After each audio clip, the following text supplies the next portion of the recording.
Hi, welcome to Riders of a Certain Age presents Conversations Beyond the Barn.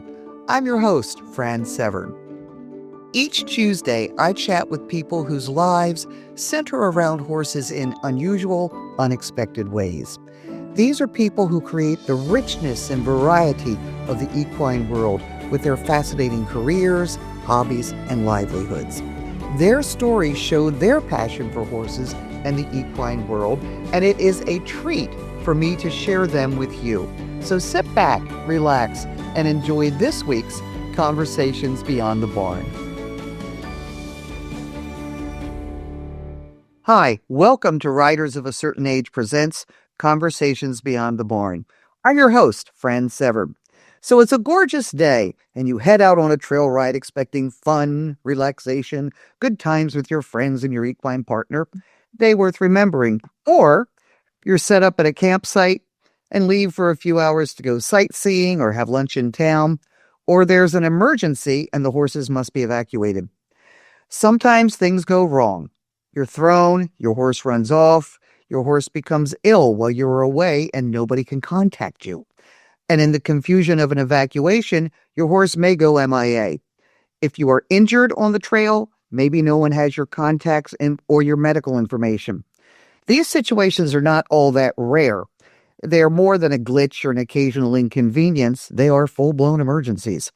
Getting critical information about horse and rider is important. Everybody knows that. But there are not a lot of techniques or devices to address this. However, my guest today is Dr. Nancy Thomas, DVM, whose product, ID-MyHorse, addresses that. Welcome, Nancy. Thank you. So, what is ID-MyHorse? Well, this all started because I used to ride by myself in the Colorado Rockies. I had a really good mount, steady Eddie. I take a couple of border collies with me. They were good companions, but they weren't terribly verbal. And I realized at some point that if the horse and I parted ways on some trail in the Rockies and he showed back up at the trailer without me, that nobody would know who he was or where he belonged or who his rider was, who to contact that I was missing. And so my initial plan was to develop something that was an ID for me that contained, emergency information. I had a friend that used to ride with a copy of her driver's license, but your driver's license doesn't have your phone number on it or, any emergency information. So at least they would know who she was, but then they still had to do their due diligence. So I first developed a tag that was basically for me. This is the second iteration, or actually it's the third iteration of this tag. The first tag was bigger, and it really started with the idea that it was just going to be ID for me. But then I very quickly realized that the horse also needed to find his way home. Sure. And so for the first tag, which I said was bigger, we put one on the saddle and we put one on the horse, braided into his mane, and we wore one on our hid air vests. But as I continued to use this first product, I spoke with firefighters and EMTs and got input from them as to what they would like to see for like an emergency situation on the trail or an evacuation situation. We were living in Colorado and we have twice evacuated from wildfires. Wow. So the firefighters were like, we want reflective strips. So they're exactly like what they wear on their uniform, so that we can see your horse in smoky conditions, or we can see your horse at night if we're shining a flashlight looking for livestock. And then the EMT said, I want the Red Cross symbol, because the first version of this had ID-MyHorse on it on both sides. And I thought that was, because I developed it to identify me and the horse, I thought that was pretty self-explanatory. But the EMTs were like, I don't know what ID-MyHorse means, but I know what the Red Cross symbol means. It means there's information here that I need to pay attention to. So this is now the third version of this tag. It's smaller. It only weighs 0.6 of an ounce. And it has what the first responders have requested. If you open it up, inside, there is a wealth of information enclosed in plastic, multiple layers of plastic, so it kind of folds over. So if you've got a horse in a flood situation, or just wearing them 24/7 like I do, we don't get a lot of rain in Arizona, but we got a lot more rain in Kansas. Or if you live in Seattle, you need to have rainproof. So there's... Horses need water wings in Seattle. That's true. So there's two different inserts in this plastic wrap. One goes with the horse and one stays with the rider. So again, if you're riding with friends, you have an accident on the trail, you're injured, you need your contact and emergency and medical information to go with you. Your horse needs to get back to the barn, or your horse is injured. Your friend's going to contact your equine veterinarian. These separate so that one goes with the horse, one goes with the rider. Brilliant.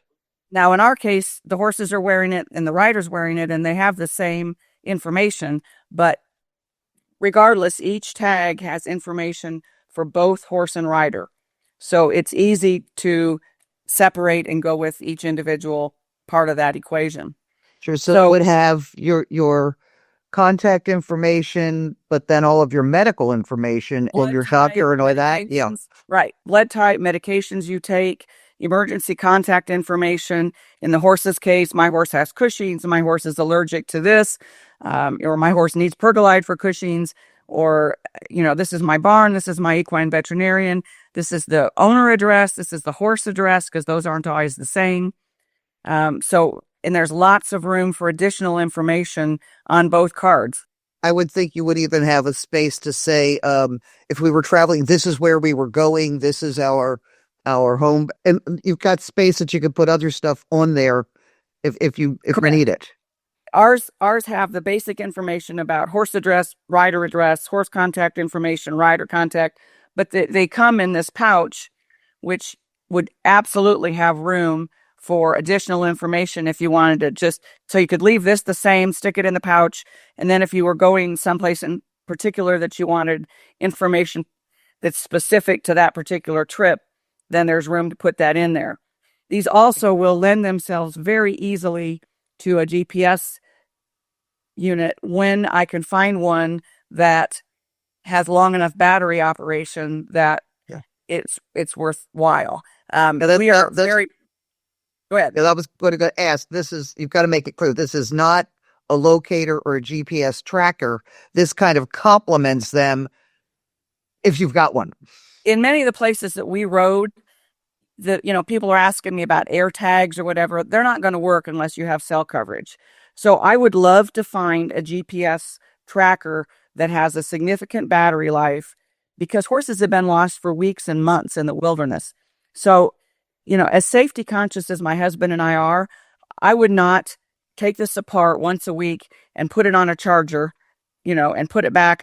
I wouldn't do that. I mean, I have to be realistic about, how we would manage this. So our horses wear these 24/7. They come, they have a strap and they have a keeper, and there's a video on our website about how I suggest you braid them in, but ours wear them braided into their manes 24/7. They rarely have come out. They will drop as the main braid gets, kind of gnarly. And I tend to rebraid them when the braid looks gnarly, not because the tag has come out. Once in a great while, this leather strap has broken if it gets really dry, or if the horse, like I had one client or one customer who's had two horses, and one horse kept pulling off the tag, and so it actually broke down here by the tag, which has never happened except for when that horse grabbed and pulled it. So will I say these will last 5 years? No, but they will, they've lasted us a year or two at least. Sure. Like breakaway halters or whatever. I mean, some stuff you have to replace, but they have proven to have great longevity braided into the mane. And the one that we wear on our hit air vest, doesn't get the outside abuse that the one on the horse does. So it lasts extensive time period. Well, somebody might say, well, you can put all that information on a microchip, and microchipping your horse is a big deal now. But so it's kind of limitations there. Right. Some people think I don't like microchips. That is absolutely not true. I have 5 dogs and they're all microchipped, but they also wear a collar with my phone number on it and their name, because as easy as it is to take a dog to a shelter or a veterinary clinic to get a scan done, they have to be open to do that. So if some good Samaritan finds my dog at 8:00 at night, they don't have to make a trip anywhere, much less to the emergency room where they might have a scanner. They just call my phone number and I come and get my dog. So if it's that kind of a setup with dogs, imagine if your horse gets lost in the Bob Marshall Wilderness and there are 2 scanners required there's a universal scanner and then there's an older scanner. So you put a microchip in a horse. First of all, not even 5% of horses in the United States are chipped.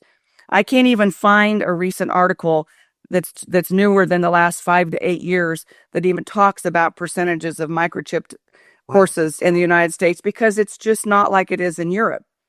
In Europe, it's extensively used, but it started because they had all these prestigious events. And if you said, I'm entering Bobby Smith, my horse, and your horse is microchipped, you can prove that that horse that you are entering is actually the horse you registered.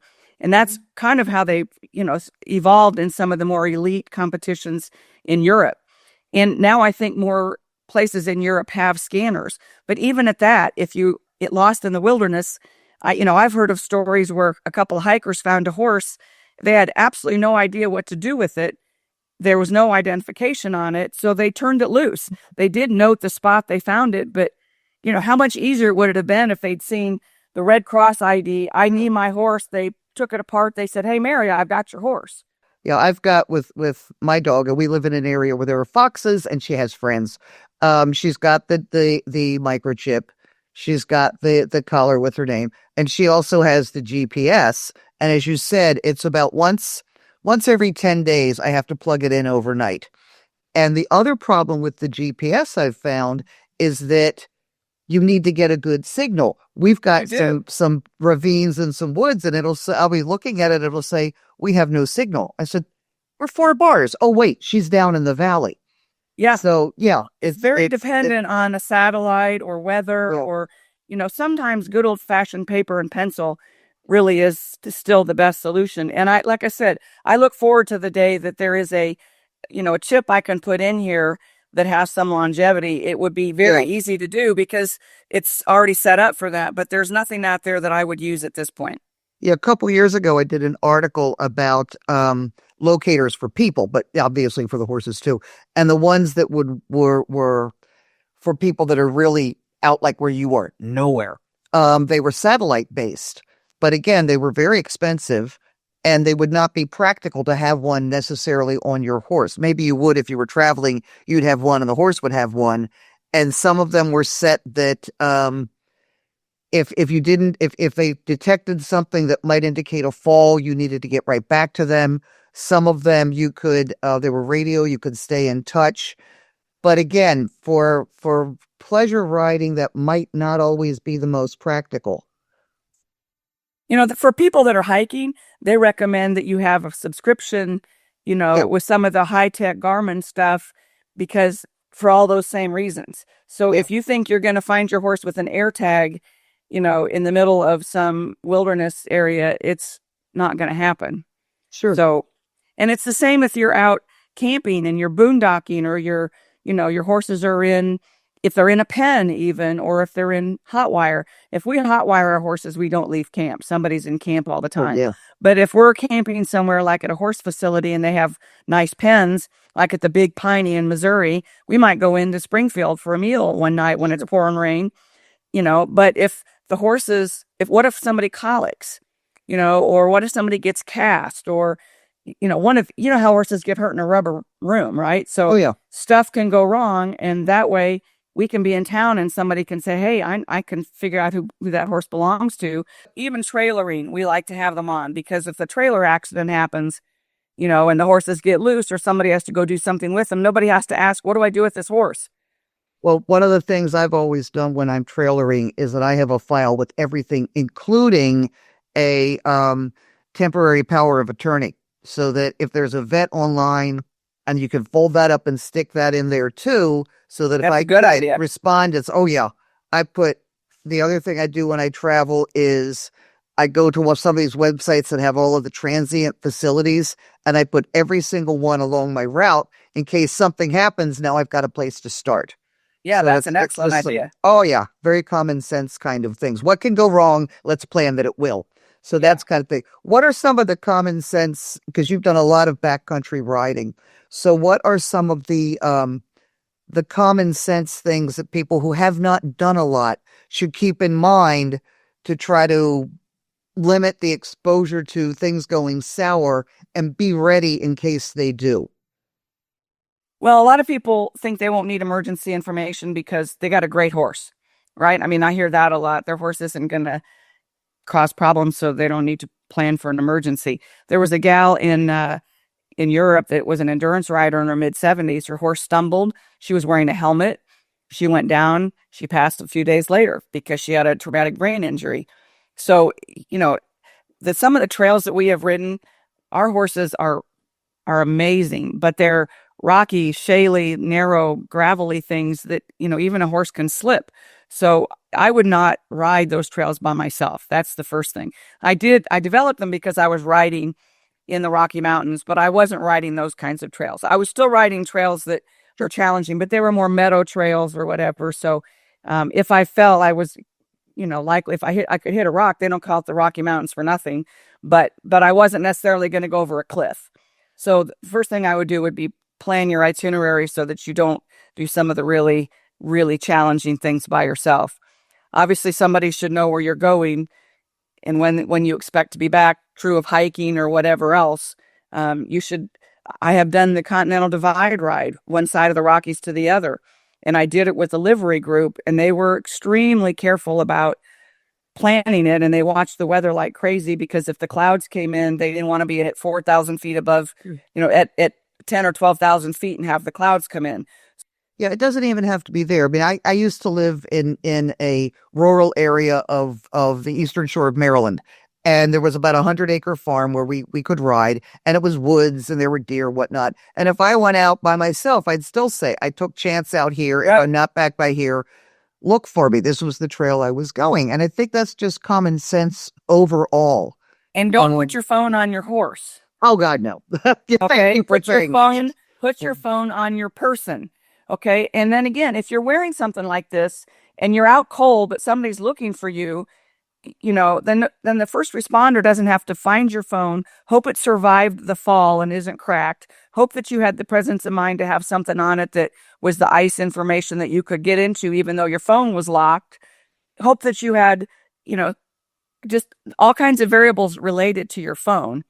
Okay. The other thing about microchipping we didn't talk about was make sure all the information's up to date. Microchips are great, okay, but they're not for this thing. Most of the first responders, most of the animal control people that collect 800 horses at a time at a holding facility when there's a wildfire want you to have visible ID on the horse. And they also love it that you have your horse microchipped because, you know, then when you come to pick up your horse, you can prove you've got the paperwork and that's your horse. But you can't even get that far unless they have some idea to call you. You know, they're not going to wand all those horses. So one of the things that you had said when we were talking initially was that one of the biggest problems, concerns at ERs, at emergency rooms, are people coming in with no ID. And it's apparently more horses than any other group. But for that, I'll be safe, then they can't treat you at all.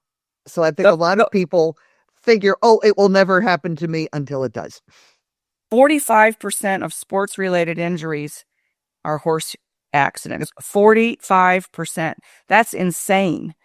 That, you know, and the more accomplished a rider is, the more likely they are to have a serious injury because they're spending more hours on the horse and they're doing more challenging things. So your expertise is not a guarantee. I mean, we all hear about well-known equestrians. They're rather hush-hush a lot of times about how they're injured or how they passed because nobody wants to admit that somebody that rides and breaks and trains and shows horses for a living might have perished because of that passion. But horses are unpredictable. So your expertise or the steadiness of your mount are not a guarantee that you won't get hurt. Yeah, this is great. Okay. How can people find out more? You've got a website. How can they order them? We are going to put up a little graphic that has your contact information, but so go for it. Here's your sales pitch. The website is ID-MyHorse.com with ID-MyHorse.com. And we have black and brown tags. I do have a few remaining second generation tags that I've been selling for rider tags. They're bigger, but they do have the red cross on them. When they're gone, and they're not far from gone, then this will be the only tags because they're small, they're light, they just work so well. The other ones are clunkier looking, but they work fine for riders. I don't recommend them for the horse. They're $19.95. We occasionally run free shipping or promotions.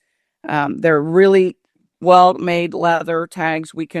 I send them with the second keeper, but we've not had these keepers break. Like I said, occasionally the leather strap gets dry and breaks. I can also ship out a separate leather strap if Conditioner when you condition them like you do your saddle. Yes, you can. And when I rebraid them, I check and make sure the weakest point is where the buckle goes through the hole.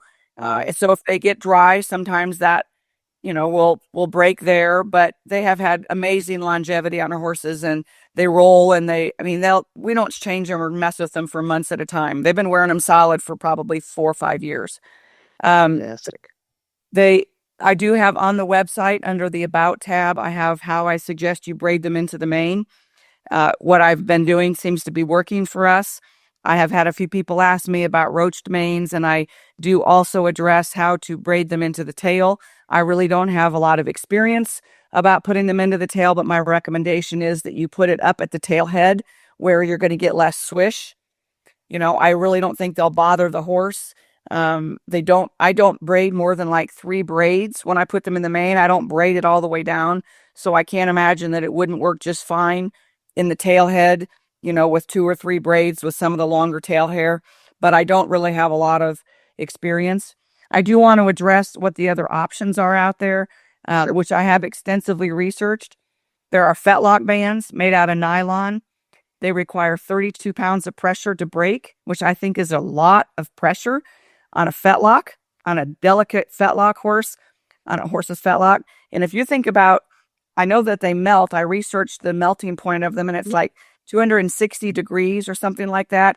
And embers in a wildfire can get to be 700 degrees. Mm-hmm. Now, a horse in a 700 degree environment is probably, in dire straits, right? But the tag is up in their mane, away from the embers on the ground. So that has to, and they're leather, which they're not going to burn. So that has to be a plus over melting nylon around a fetlock band. Even if it melts, not only can it injure the horse, but you're going to lose your phone number that's on the fetlock band. Yeah. Plus, it's a risk for catching as they're racing, as they're running. What are you going to catch it on? Tree limbs and whatever else. Then you think about flooding situations and all of the debris and stuff that's in the water that these horses are in. And again, I don't want anything around my horse's hoof that's going to catch or drag tree limbs or whatever. So I'm not a fan of the fetlock bands. There are little clippy things that go in the mane, made of plastic. They're going to melt. They don't have much information. You can't put much information in them. And they state directly on their website, not intended for everyday use. So you have to go and put them on the mane, during the time of crisis. And, that's going to, and that's really more for emergency stuff. That's not for you on the trail. If you and your horse part ways, again, if you knew when you were going to come off, you could make preparations not to come off. But so far, I haven't figured out how to do that. So I have found, broodmare bands, the same thing. They're designed for broodmares in the field that you can identify this is, what her heat cycle is and when we're going to breed her. They're not designed to wear long-term, riding or on a trail or in a situation like a wildfire. So I have found nothing out there that has longevity, that won't burn, that's up off the ground, that the worst case scenario, if this catches the mane a certain way and rips off, we've never had them rip out of the mane, but that would be the worst case scenario, is that they get caught, you rip mane, you don't break fetlocks or damage the horse in any way. So that is good to know. Hey, thank you for taking the time. You're welcome. And we were at the Pony Club conference a couple weeks ago. I was kind of keeping an eye on your material because you were giving speeches. And I was really, first off, I was impressed by the Pony Club people. I've not dealt with them before. But there was a lot of interest and a lot of good comments about how practical this is. And I think it is. So I thank you once again for taking the time. Thank you. Thank you very much. Take care. Have a good one. You too. Bye-bye. Well, that's it for this week's episode of Riders of a Certain Age presents Conversations Beyond the Barn. If you enjoy it, subscribe so you don't miss an episode. Please leave a comment and suggestions for future shows, guests, topics, interesting equine activities. I'd love to hear about them, so would everybody else. And while you're at it, you can support the podcast by buymeacoffee.com/certain age. Support Conversations Beyond the Barn. Thanks for listening. I'll see you next week.